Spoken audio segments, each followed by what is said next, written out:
We have loopholes in our legislation. We don't have the offense of subversion, secession, or laws against local terrorism, or laws against foreign and external interference. So we need to block these loopholes in our legal system. Every country has a right to protect itself. The US have at least 20 statutes targeting espionage, national security, interception, external interference.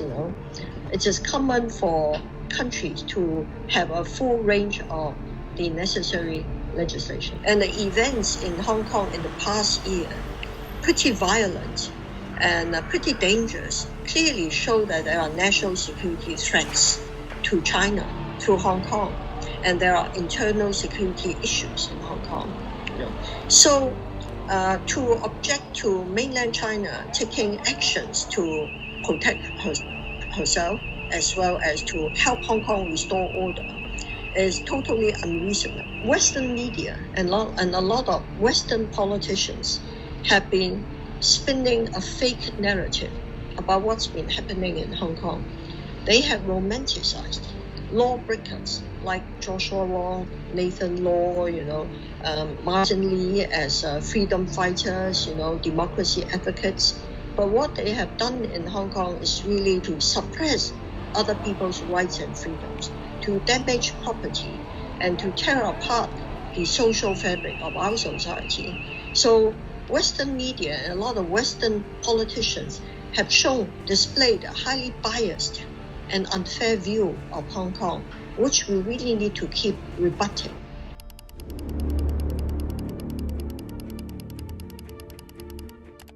The death of one country, two systems has become a cliche.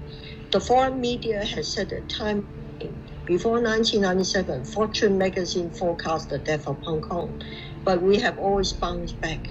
I think the past few decades, because of Hong Kong's reunification, reabsorption into China, many have predicted that our separate lifestyles, separate systems will cease to exist.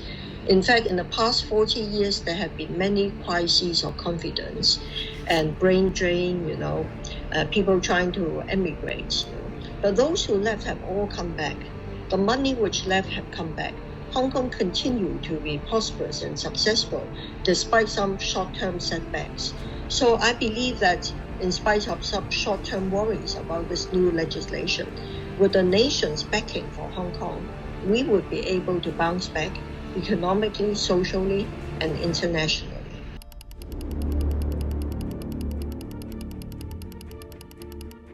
Many of them have been brainwashed and misled into thinking that the central government has been suppressing our rights and freedoms.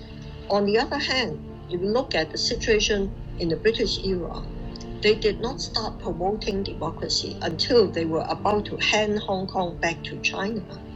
And in the past 23 years, we have made much more progress in expanding universal suffrage than in the 165 years of British rule. So Beijing has actually been more liberal to Hong Kong than the previous British rulers. But a lot of Western politicians and media have been promoting the narrative that Beijing is holding back democratic development, despite the fact that it is clearly stated in the basic law that our democratic development must proceed in accordance with the provisions in the basic law, that is, in a gradual and orderly manner, and in the light of the actual situation, which are very reasonable. So I think, again, a lot of unfair allegations have been leveled at Beijing and at Hong Kong.